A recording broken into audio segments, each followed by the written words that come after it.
Hello everybody, Zach Butler YGO back with another video. This time I'm going to do an update on the combo Exodia deck that I've been playing instead of the stun version with Shifter and Secret Village or anything like that. We are going with a much higher ceiling. There's Fiend Smith cards and stuff in here too.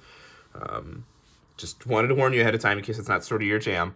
But I think that this version has a lot of potential and offers a lot more agency in-game than the stun version. The biggest issue that I have with that version is that you have to have favorable matchups, and you also have to have favorable draws all day. And that's really hard because the deck can very much lack follow-up. So wanted to go with a stronger version independently, and yeah, I've been playing at a couple locals, and it's gone pretty well, so we'll just kind of jump right into it. Of course, first you have 5 Exodia pieces. They're just garnets, nothing really, these are just like obvious in the deck, you have to play them. Exodia head matters in this deck because if you get to the point where maybe you can't activate your Ankh anymore or anything like that, or it's just not realistic to have Exodia, the head being a effect monster does matter. Then for the Millennium Engine, you have 3 Sengengen, 3 Heart of the Blue Eyes, 3 Shield of the Millennium Dynasty, 2 Golden Guards Millennium Treasures, and 1 Fiend Reflection. So originally I was playing the Maiden over Reflection, and I found that her effect just wasn't beneficial enough. There's a lot of Forbidden Droplets, a lot of Dark Ruler no more, so not being able to target didn't really matter that much. I'd rather have the life point gain, honestly. It also comes up for end of round. That does matter. I have won matches with that in the past. The 3 shield is something that I am pretty firmly a fan of the more that I've played it. The more that I've played the 3 shield, the more that I think I may have just been like making an error in my judgment. Because while shield is the worst of the 3 big ones, in that like it doesn't have attack points and its level isn't ideal, being able just to grab Ankh and have the shield sitting there is pretty good. So it's also the only one that can like get you to your end field of Exodia without requiring any follow-up, like without requiring a second card. So it's worth it in that sense. But that was the Millennium Monsters. Next we have the Fiend Smith engine, so I'll just go do all 5 cards. 2 Engraver, 1 Lurie, Lacrima, and Tract. I know a lot of people don't like these cards. I think they offer a lot of really cool deck building opportunities, and for example in the Exodia deck it offers a secondary threat, which is something that the Exodia deck lacked before. It also offers you additional consistency in that you now have access to Necroquip Princess to draw cards, which is really cool. That comes up quite a bit because you can, if you open up like Sengengen, another body, and like Sengengen and any other body, you can Sengengen, search for Heart, summon your second body, go into Moon, get, do the Fiend Smith plays until you get to Necroquip Princess, and then you discard the Heart, search for Ankh, and then draw a card off the Necroquip Princess. So the Sengengen actually got you Ankh plus a draw, which is really cool. So it literally turns Sengengen in that example there into a Sky Striker Mobilize Engage with a body, which is just insane. And Lacrima actually is incredibly important because it helps bypass the problem that the Fiendsmith engine in Exodia had before, which was that you couldn't really have anything on the field with Ankh because of the restriction that Ankh has, or shuffles everything back. But thanks to Lacrima, you can do your Fiendsmith plays, and then you go into Still a Hat Rabbit, and then thanks to Lacrima and Fiendsmith Agnum Day, you actually end up having a Desiree on the field as well. So now you have a Spell Trap Negate in the form of Exodia and a potential Omni Negate in Desiree, which does matter a lot. That's a ton of pressure when you combine that with a board wipe as well. So I think these cards offer a lot of positive things for the deck. And I'm going to keep trying to play them in there if I can, honestly. Then for the rest of the cards, we have 3 Wedger Temple, 3 Millennium Ankh, Obliterate Blaze, Exod Fires of Rage, and then Pot of Prosperity, just because it's a good consistency card. The 3 Temple, I think, is mandatory. Again, the problem with the stun version is that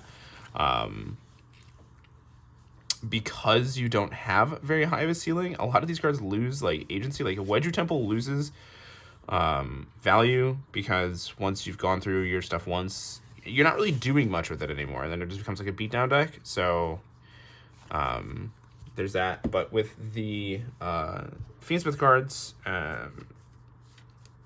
cards like Temple became even better, which is really weird to say. I went with a board breaker approach, so I went 3 Lava Golems, 3 Triple Tactics Talent, 3 Dark Ruler No More. Oh, that's the wrong one. There's a 3rd Dark Ruler in here somewhere. There it is. 3 Dark Ruler No More. Sorry about that. I must not have unsighted. Live editing. 3 Dark Ruler No More, 3 Forbidden Droplet, 1 There Can Be Only One, and 1 Angel Statue Azaroon. That is part of your ideal end board. Your absolute ideal end board ends with Exodia, the fusion, a set Azaroon, a set Exod Fires Ablaze, and a loaded graveyard. And let's just get this video to 15 likes for a little bit of engagement, like I said. And I'll go ahead and show you guys some of the basic lines of this deck, because it's really cool. And I think that the Fiendsmith cards offer some pretty cool ideas for it. For the extra deck, you have 2, the Unstoppable Exodia. You never really need a 3rd one.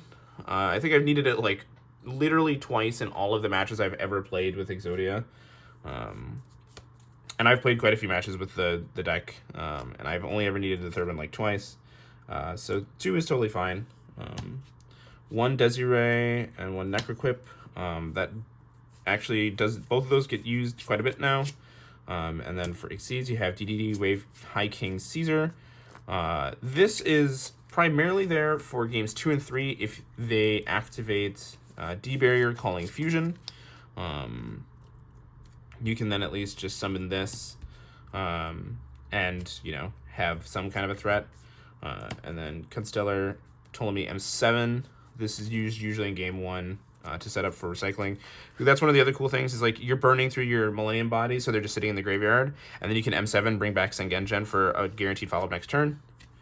And then there's Typhon, Requiem, Silo Hat Rabbit, SP Little Knight, Nightmare Phoenix, Sequence, Moon of the Closed Heaven, Fiendsmith's Agnum Day, and Underworld Goddess of the Closed World.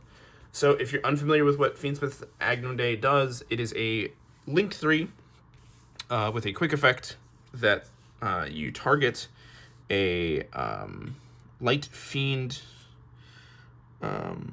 non-link monster in your graveyard and special summon it, then equip it with the Agnum Day. So what you'll do is you will go through your combo, get Desiree in graveyard, and then you'll Lacrima, bring back Agnum Day in their draw phase, and then Agnum Day, bring back and equip to Desiree. So now you have a Desiree that can negate up to 3 cards at once, which is really cool. That has come up a couple times. And in worst case scenario, you can always just do, like, because they're usually going to stop that line, which is fine, because then on the follow-up, you'll have all your Fiendsmith stuff loaded in the graveyard, and you can just do it again to threaten game that way. Then for the side deck, I sided Magnamut and Double Druid Worm. Magnamut almost made it into the main deck because it searches dragons, as we all know, and Heart of the Blue Eyes is a dragon, so Magnamut is a defensive card that can also actually get your engine started, which is pretty cool. And then the Millennium Monk can actually put the Magnamut back in the deck to be used again later, which is pretty cool. So I decided 3 of those, 3 Raigeki, Duster, and 2 Lightning Storm. This is just for, like, the, like, Azamina, Rescue Ace, or Snake Eye decks where, like, they just create, like, such a crazy first turn. I wanted just to have 6 board wipes, so that way I could have a higher percentage to draw them. Raigeki has never come up, honestly. Duster has. I think Lightning Storm has once or twice, but yeah. And then I cited 3 Judgments and 3 Threatening Roar for going first. These are specifically for Tenpai, the Threatening Roars. But yeah, that was the side deck. I think I would change it up quite a bit because I don't think you need somebody going first cards. But Let me know down below what you guys think, if you like this sort of content. And like I said, if we get to 15 likes, I'll go ahead and show some basic stuff with this deck. And until next time, have a great day.